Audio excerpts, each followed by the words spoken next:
Good morning Odisha. तो आज हूँ जनवरी 15 गुरुवार। तो चलते जाना आज टॉप 10 ब्रेकिंग न्यूज। कि पूर्व जब आपंत आम चैनल सब्सक्राइब करना चैनल को सब्सक्राइब कर पाखे बेल आइकन को दबे ऑल पूरा ऑन कर रखुँ जहाँद्वारा जब भी जेकोसी लाटेस्ट ब्रेकिंग न्यूज आपने चैनल माध्यम पाइपर। तो चलते उडेर नगर बर्तमान खबर पर नजर पकाई।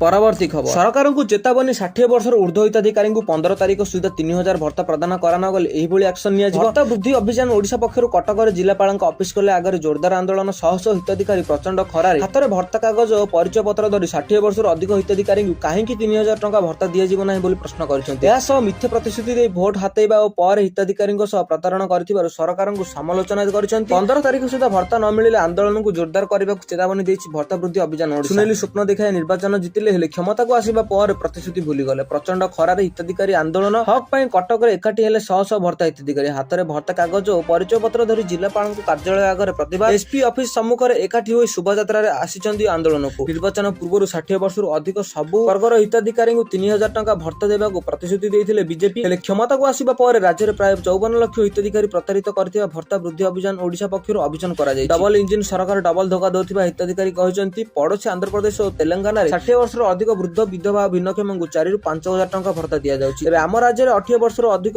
लोक वार्षिक भत्ता और भिन्नक्षम भत्ता दि जाउछि। प्रति मास 15 तारीख सुधा भत्ता मिलु नथिबा अभियोग करछन हिताधिकारी। तेणु तुरंत सरकार पातर अंतर न करी 60 वर्ष ऊर्ध्व सब हिताधिकारी तुरंत 3000 टंका भत्ता देबाकू दाबी कर जाइछि। नचेत आगामी दिन में आंदोलन को जोरदार करबा नै चेतावनी दि जाइछि। तो आपण मानकु केते टंका भत्ता मिलुछि ताहा कमेंट करि निश्चय जणातु। केवल सेतिक नुहे भत्ता प्रदान कला बेले भिन्न भिन्न जिल्लार हिताधिकारी को भिन्न भिन्न परिचय पत्र मागी हैरान करा जाउथिबार अभियोग मते आसीथिबार जणा पड़िछि। परवर्ती खबर एयरटेल वर्सेस जियो कहार मासिक प्लान सस्ता जानतु डिटेल्स। एयरटेल एवं जियो उभय मासिक रिचार्ज प्लान अनेक प्रकार सुविधा रही। गोटे पटे जियो प्रतिदिन 1GB 1.5GB और 2GB विकल्प सहित मासिक प्लान प्रदान करे। अन्य पटे एयरटेल प्रतिदिन 1GB और 2GB मासिक रिचार्ज प्लान विकल्प प्रदान करे। डाटा एवं अन्य सुविधा विचार कर उपभोक्ता माने सेमानक सुविधा अनुसार मासिक रिचार्ज योजना बाछि परिबे। एयरटेल 30 दिन वैधता सहित 211 टंका एक रिचार्ज प्लान अछि। एही रिचार्ज प्लान आपनको प्रतिदिन व्यवहार पर 1GB डाटा मिलिबो। एयरटेल द्वितीय मासिक रिचार्ज प्लान हेउछि 398 टंका। एहार वैधता 28 दिन अटे। एही एयरटेल रिचार्ज योजना सहित आपण असीमित कॉलिंग एवं एसडीटी किंबा रोमिंग कॉल करि परिबे। एही योजना आपनको प्रतिदिन 100 एसएमएस मिलिबो। एहा सहित दैनिक व्यवहार पर 2GB डाटा मिलिबो। एयरटेल 398 टंका रिचार्ज प्लान रे आहुरी 4टी सुविधा मध्ये रही। एही योजना रे आपनको 28 दिन पर असीमित 5G डाटा व्यवहार करि परिबे। एहा सहित जियो हॉटस्टार मोबाइल सब्सक्रिप्शन मध्ये रे 28 दिन पर मागणा उपलब्ध। एयरटेल पर जियो मध्ये अनेक भिन्न भिन्न सुविधा मासिक रिचार्ज प्लान रही। जियो 319 टंका मासिक प्लान प्रतिदिन 1.5GB डाटा मिलुछि। एहा सहित असीमित वॉइस कॉल करि परिबे। प्रतिदिन 100 एसएमएस मध्ये पाइबे। एही समस्त सुविधा सहित जियो हॉटस्टार मोबाइल किंबा टीवी रो 90 दिन सब्सक्रिप्शन मध्ये पाइ परिबे। एही प्लान 50GB जियो एआई क्लाउड स्टोरेज मध्ये उपलब्ध। असीमित कॉल एवं प्रतिदिन 100 एसएमएस करि परिबे। एही प्लान 90 दिन पय जियो हॉटस्टार मोबाइल किंबा टीवी रो सब्सक्रिप्शन मध्ये मिलिबो। एथिरे मागणा 50GB जियो एआई क्लाउड स्टोरेज मध्ये थिबार जणा पडिछि। तो आपण माने केउ सिम व्यवहार करछन्ती ताहा कमेंट करि निश्चय जणांतु। परवर्ती खबर आज और काली विभिन्न स्थान में काल बैशाखी संभावना 2 दिन पर पुणी बढ़ ताती। राज्य में आहरी 3 दिन वर्षा संभावना। 24 घंटा अधा ओडिशा काल बैशाखी नहीं चेतावनी जारी करिछि पाणीपाग विभाग। 24 जिले में येलो वार्निंग जारी करा जायछि। बिजुली कुआपथर 40 ରୁ 50 किलोमीटर रे पवन बहिबो। आगामी 3 दिन अभ्यंतरीण ओडिशा रे 1 ରୁ 2 डिग्री तापमात्रा कमिबा सह राज्य में आगामी 6 तारीख जाए वर्षार संभावना देछि पाणीपाग विभाग। आसंता 24 घंटा उपकूल ओडिशा को छाड़िले अधा ओडिशा रे काल बैशाखी वर्षा अलर्ट जारी करा जायछि। 24 जिला को येलो वार्निंग जारी करिछि पाणीपाग विभाग। एही समय 40 ରୁ 50 किलोमीटर बेगर पवन बहिबार संभावना रही। सेहीपरि आसंता काली पश्चिम ओडिशा को छाड़ी अन्य सबु स्थान में काल बैशाखी अलर्ट येलो वार्निंग जारी करा जायछि। बिजुली घड़घड़ी कुआपथर सह हालुकारू मध्यम धरणर वर्षा हेबा सह 40 ରୁ 50 किलोमीटर बेगर पवन बहिबार संभावना रही। दिन तापमात्रा विशेष परिवर्तन हेबो नाही बोली आकलन करिछि आंचलिक पाणीपाग विभाग केन्द्र।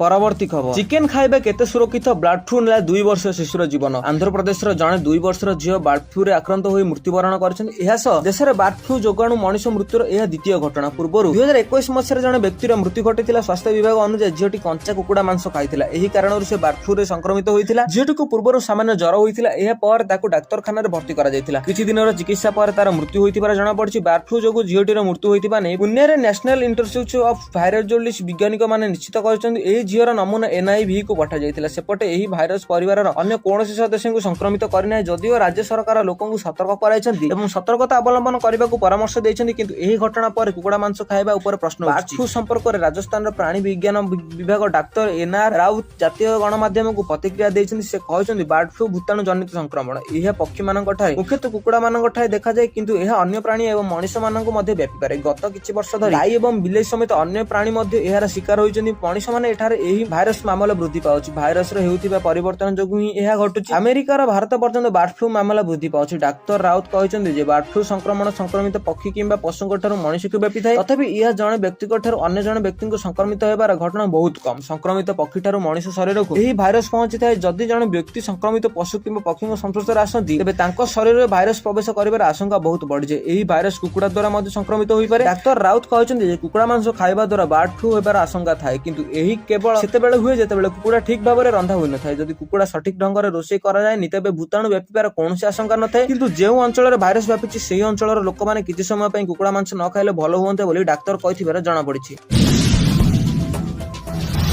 ପରବର୍ତ୍ତୀ ଖବର, ବାର୍ଥ ସାର୍ଟିଫିକେଟ ଉପରେ ମୁମ୍ବାଇ ହାଇକୋର୍ଟର ବଡ଼ ରାୟ କହିଲା ସନ୍ତାନର ଜନ୍ମ ପ୍ରମାଣପତ୍ର ରହିବନି କେବଳ ଜଣଙ୍କର ନାଁ। ବୈବାହିକ ବିବାଦରେ ବାପା ମା ସେମାନଙ୍କ ଅହଙ୍କାରକୁ ସନ୍ତୁଷ୍ଟ କରିବା ପାଇଁ ଯେକୌଣସି ସୀମାକୁ ଯାଇପାରନ୍ତି। ନିକଟରେ ବମ୍ବେ ହାଇକୋର୍ଟର ଏଭଳି ଏକ ଟିପ୍ପଣୀ ଦେଇଛନ୍ତି। ସେ କହିଛନ୍ତି ବାପା ମାଙ୍କ ମଧ୍ୟରୁ କେହି ଜଣେ ମଧ୍ୟ ପିଲା ଜନ୍ମ ରେକର୍ଡ ସମ୍ପର୍କରେ କୌଣସି ପ୍ରକାର ଅଧିକାରର ବ୍ୟବହାର କରିପାରିବେ ନାହିଁ। ହାଇକୋର୍ଟର ଔରଙ୍ଗାବାଦ ଖଣ୍ଡପୀଠରେ ବିଚାରପତି ମଙ୍ଗେଶ ପାଟିଲ ଏବଂ ବିଚାରପତି YG ଖୋବ୍ରାଗଡ଼ ଟିପ୍ପଣୀ ଦେଇଛନ୍ତି। ଏହା ସହ ଏପରି ଆବେଦନକୁ ଖାରଜ କରିଦେଇଛନ୍ତି ଯେଉଁଥିରେ ଏକ ଦମ୍ପତି ସନ୍ତାନ ଜନ୍ମ ରେକର୍ଡରେ କେବଳ ତାଙ୍କ ନାମ ପିତାମାତାଙ୍କ ଭାବରେ ରେକର୍ଡ କରାଯାଉ ବୋଲି ଦାବି କରିଥିଲେ। ହାଇକୋର୍ଟ କହିଛି ଯେ ଏହି ଆବେଦନ ଏକ ସ୍ପଷ୍ଟ ଉଦାହରଣ କି ଯେ ଏପରି ବୈବାହିକ ବିବାଦ ଏକଧିଗତ ମାମଲାରେ କାରଣ ହୋଇପାରେ। କୋର୍ଟ ଆବେଦନକାରୀ ଉପରେ 5,000 ଟଙ୍କା ଜରିମାନା ଲଗାଇଛନ୍ତି। ଏହା ସହ କହିଛନ୍ତି ଯେ ଏହି ଆବେଦନ ନ୍ୟାୟିକ ପ୍ରକ୍ରିୟାରେ ଏକ ଖୋଲା ଅପବ୍ୟବହାରୀ। ଏହା ଦ୍ୱାରା କୋର୍ଟର ମୂଲ୍ୟବାନ ସମୟ ନଷ୍ଟ ହେଉଛି। ମହିଳାଙ୍କ ଦ୍ୱାରା ଦାଖଲ କରାଯାଇଥିବା ଆବେଦନକୁ ଔରଙ୍ଗାବାଦ ନଗର ନିଗମ ଅଧିକାରୀ ଶିଶୁର ଜନ୍ମ ରେକର୍ଡ ଏକ ଅଭିଜ୍ଞତା ଭାବରେ ତାଙ୍କ ନାମ ଲେଖିବା ଏବଂ କେବଳ ତାଙ୍କ ନାମରେ ଜନ୍ମ ପ୍ରମାଣପତ୍ର ଜାରି କରିବାକୁ ନିର୍ଦ୍ଦେଶ ଦେବାକୁ ଅନୁରୋଧ କରିଥିଲେ। ମହିଳା ଜଣକ ତାଙ୍କ ଆବେଦନ ଦାବି କରିଛନ୍ତି ତାଙ୍କ ସ୍ୱାମୀ ଅଲଗା ରହୁଛନ୍ତି। ତାଙ୍କ ନିକଟରେ ଅନେକ ଖରାପ ଅଭ୍ୟାସ ଲାଗି ରହିଛି। ଏପରି କେବେ ସେ ନିଜ ସନ୍ତାନର ମୁହଁ ଦେଖିନାହାନ୍ତି। ତେବେ ହାଇକୋର୍ଟ କହିଛି କେବଳ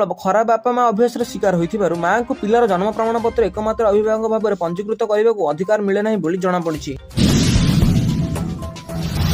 ପରବର୍ତ୍ତୀ ଖବର, କ୍ୟାପିଟାଲ ହସ୍ପିଟାଲରୁ SCB ମେଡିକାଲ କୁ ଗଡ଼ିବ ଆମ ବସ୍। ମୋ ବସ୍ କୁ ନେଇ ଆସୁଛି ବଡ଼ ଖବର। ଏବେ କ୍ୟାପିଟାଲ ହସ୍ପିଟାଲରୁ SCB କୁ ମେଡିକାଲ ଗଡ଼ିବ ଆମ ବସ୍। ରୋଗୀ କିମ୍ବା ରୋଗୀଙ୍କ ସମ୍ପର୍କୀୟ ପାଇଁ ସହାୟତା ହେବ ଆମ ବସ୍ର ନୂଆ ରୁଟ୍। ଆଉ ଯାତାୟାତ ପାଇଁ ହସ୍ତାନ୍ତର ହେବେନି ରୋଗୀଙ୍କ ପରିବାର। ଏହି ରୁଟ୍ ସମେତ ଅନ୍ୟ ନୂଆ ରୁଟ୍ରେ ମଧ୍ୟ ବସ୍ ଚାଲିବ। ଏ ଅବସରରେ ମନ୍ତ୍ରୀ କୃଷ୍ଣଚନ୍ଦ୍ର ମହାପାତ୍ର କହିଛନ୍ତି ଖୁବ୍ ଶୀଘ୍ର ରାଜ୍ୟର 8ଟି ସହରରେ ଆମ ବସ୍ ସେବା ଆରମ୍ଭ ହେବ ଏବଂ କେନ୍ଦ୍ର ସରକାର ଓଡ଼ିଶାକୁ 400 ବସ୍ ଯୋଗାଇବେ। ତେବେ ବସ୍ ଦୁର୍ଘଟଣା କମାଇବା ପାଇଁ ଅନେକ ପଦକ୍ଷେପ ନିଆଯିବା ସହ ଆମ ବସ୍ ଭିତରେ 2ଟି CCTV କ୍ୟାମେରା ବି ଲଗାଯିବା କଥା କହିଛନ୍ତି ମନ୍ତ୍ରୀ। ରାଜ୍ୟ ସରକାର ଜନସାଧାରଣଙ୍କ ଯାତାୟାତ ସୁବିଧା ଉପରେ ଅଧିକ ଗୁରୁତ୍ୱ ଦେଉଛନ୍ତି। ଆଜି ନଗର ଉନ୍ନୟନ ମନ୍ତ୍ରୀ କୃଷ୍ଣଚନ୍ଦ୍ର ମହାପାତ୍ର 40ଟି ନୂତନ ବସ୍ର ଶୁଭାରମ୍ଭ କରିଛନ୍ତି। ଏହି ସେବାରେ ଶୁଭାରମ୍ଭ ଭିଜନ ବିକଶିତ ଓଡ଼ିଶା ଏବଂ ସବୁଜ ସହର ନିର୍ମାଣ ଏକ ପ୍ରଧାନ ଅଂଶ ବୋଲି ଜଣାପଡ଼ିଛି। ପରବର୍ତ୍ତୀ ଖବର, ବୁଣାକାରଙ୍କ ନାମରେ ଟଙ୍କା ଚଳୁ ଭୂତ ନେଇଛନ୍ତି 2.5 କୋଟି ଟଙ୍କା। ବୁଣାକାରଙ୍କ ଆଗୋଚରରେ 2.5 କୋଟି ଟଙ୍କାର ଘୋଟାଲା। ଭୂତ ହିତାଧିକାରୀଙ୍କ ଆକାଉଣ୍ଟକୁ ଯାଇଛି ଲକ୍ଷ ଲକ୍ଷ ଟଙ୍କା। ଜମି ଜାଲିଆତିରେ କୋଟି କୋଟି ଟଙ୍କା ହେରାଫେରା। କେନ୍ଦ୍ର ସରକାରଙ୍କ ଅଣୁ କ୍ଷୁଦ୍ର ଓ ମଧ୍ୟମ ଶିଳ୍ପ ବିଭାଗ ଅଧୀନରେ ସ୍ଫୁର୍ତ୍ତି କ୍ଲଷ୍ଟର ଯୋଜନାରେ ଏହି ହଲୁହର ହୋଇଥିବାର ଆଠଗଡ଼ ଉପଜିଲ୍ଲାପାଳଙ୍କ ନିକଟରେ ଅଭିଯୋଗ ରହିଛି। ଗତ 2006-07 ମସିହାରେ କଟକ ବଡମ୍ବା ବ୍ଲକ ଅନ୍ତର୍ଗତ ମାଣିଆବନ୍ଧଠାରେ କେନ୍ଦ୍ର ସରକାରଙ୍କ ବୟନ ଶିଳ୍ପ ମନ୍ତ୍ରାଳୟରେ ଦ୍ୱାରୀ ମାଣିଆବନ୍ଧ ହାଣ୍ଡଲୁମ ପ୍ରତିଷ୍ଠା କରାଯାଇଥିଲା। 2021 ମସିହାରେ ଅଣୁ କ୍ଷୁଦ୍ର ଓ ମଧ୍ୟମ ଶିଳ୍ପ ଉଦ୍ୟୋଗନ ମନ୍ତ୍ରାଳୟ ତରଫରୁ ମାଣିଆବନ୍ଧ ହ୍ୟାଣ୍ଡଲୁମକୁ କ୍ଲଷ୍ଟର ନାମରେ ବୁଣାକାର ମାନଙ୍କ ଆଗୋଚରରେ କାର୍ଯ୍ୟକାରୀ ହେଉଥିବା ଜଣାପଡ଼ିଛି। ଏହି କ୍ଲଷ୍ଟରର ସୋସିଏଟି ଆକ୍ଟ ଅନୁସାରେ ପଞ୍ଜୀକୃତ ମଧ୍ୟ ହୋଇଥିବା ଜଣାପଡ଼ିଛି। ବଡମ୍ବା ତହସିଲ କିଚିକିରିଆ ମହୁଲିଆ ମୌଜ ଖାତା ନମ୍ବର 269-272 ପ୍ଲଟ ନମ୍ବର 1668-10/1830, 1881 ଓ 16 ଡେସିମିଲ ବା 6968 ବର୍ଗଫୁଟ ଜାଗାକୁ 2021 ମସିହାରେ 2036 ମସିହା ପର୍ଯ୍ୟନ୍ତ ସୋସାଇଟି ବା ସ୍ଫୁର୍ତ୍ତି ନାମକ ଦିଆଯାଇଛି। ତେବେ ଏହାର ମ୍ୟାନେଜିଂ ଜୟଶ୍ରୀ ରାଉତ ଏବଂ ତାଙ୍କ ସ୍ୱାମୀ ମାଣିଆବନ୍ଧ ବୁଣାକାର ସମବାୟ ସମିତିରେ ସମ୍ପାଦକ ତଥ୍ୟ ଲିଜ ଜମିର ମାଲିକ ସହିତ ରାଉତ ଏବଂ ଚୁକ୍ତି ଖିଲାପ କରି ଉକ୍ତ ଜମିକୁ ଅନ୍ୟତ୍ର ବିକ୍ରି କରିଥିବାର ଅଭିଯୋଗ ହୋଇଛି। ଏଥିରେ ଚଞ୍ଚଳତା କରି ଭୂତ ହିତାଧିକାରୀଙ୍କ ନାମରେ 2.54 ଲକ୍ଷ ଟଙ୍କା ହିଟ୍ ଲୁଟ୍ କରିଥିବାର ଅଭିଯୋଗ କରାଯାଇଛି। ଏଥିସହିତ ବାହାରୁ କପଡ଼ା ଆଣି କିଛି ସ୍ଥାନରେ ଦରଜୀଙ୍କ ପାଖରେ ସିଲେଇ କରି ଏହାକୁ ହସ୍ତାନ୍ତର କରି ସୋସାଇଟି ନାମରେ ବୈନିକାକୁ ବିକ୍ରି କରୁଥିବାର ଅଭିଯୋଗ ହୋଇଛି। ସୂଚନା ଅଧିକାର ଆଇନ ବଳରେ ଏହା ସାଂଘାତିକ ତଥ୍ୟ ସାମ୍ନାକୁ ଆସିବା ପରେ ସାଧାରଣରେ ତୀବ୍ର ପ୍ରତିକ୍ରିୟା ପ୍ରକାଶ ପାଇଛି। ଏ ବାବଦରେ ଉଚ୍ଚସ୍ତରୀୟ ତଦନ୍ତ ସହିତ ଦୃଢ଼ କାର୍ଯ୍ୟାନୁଷ୍ଠାନ ଗ୍ରହଣ କରାଯିବା ପାଇଁ ମାଣିଆବନ୍ଧର ବୁଣାକାର ମାନେ ଆଠଗଡ଼ ଉପଜିଲ୍ଲାପାଳ ପ୍ରହ୍ଲାଦ ନାରାୟଣ ଶର୍ମା ଭେଟି ଏକ ଦାବିପତ୍ର ପ୍ରଦାନ କରିଛନ୍ତି। ସେପଟେ ଆସିଷ୍ଟାଣ୍ଟ ଡାଇରେକ୍ଟରଙ୍କ ଟେକ୍ସଟାଇଲ କହିଛନ୍ତି ଯେ ଏ ନେଇ ତଦନ୍ତ ଚାଲିଛି, ରିପୋର୍ଟ ଆସିବା ପରେ ଦୃଢ଼ କାର୍ଯ୍ୟାନୁଷ୍ଠାନ ନିଆଯିବ ବୋଲି ଜଣାପଡ଼ିଛି। ବାସ୍ ଏହା ଥିଲା ଆଜିର କିଛି ଗୁରୁତ୍ୱପୂର୍ଣ୍ଣ ମୁଖ୍ୟ ଅପଡେଟ୍ସ। ତ ଆଶା କରୁଛି ଭିଡ଼ିଓଟି ଡେଫିନେଟଲି ଭଲ ଲାଗିଥିବ। ଯଦି ଆପଣଙ୍କ ଭିଡ଼ିଓଟି ଭଲ ଲାଗିଛି ତାହେଲେ ଭିଡ଼ିଓକୁ ଲାଇକ୍ କରିବା ସହିତ ଚ୍ୟାନେଲକୁ ସବସ୍କ୍ରାଇବ୍ କରନ୍ତୁ, ଯାହାଦ୍ୱାରା ପ୍ରତ୍ୟେକ ଦିନ ଲାଟେଷ୍ଟ ବ୍ରେକିଂ ନ୍ୟୁଜ୍ ଆପଣମାନେ ଆମ ଚ୍ୟାନେଲ ମାଧ୍ୟମରେ ସର୍ବପ୍ରଥମେ ଦେଖିପାରିବେ। Bureau report, D news Odia.